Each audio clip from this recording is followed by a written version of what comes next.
মুখ ছাড়বেন না পানিতে মুসল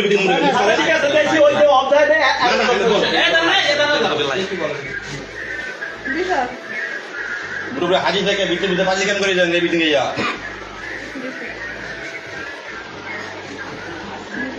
এই সেরি প্রতিদিন ছেলে নিয়ে আসে, ছেলে নিয়ে আকাম করে, একটা পুরাই ব্যবসায়ী। এই বাড়িটাকে একবারে ধ্বংস করে ফেলাইতেছে। আজকে ধরা খাইছে। এই দেখেন, সবাই দেখেন, সবাই ভিডিওটা বেশি বেশি শেয়ার করে দিবেন।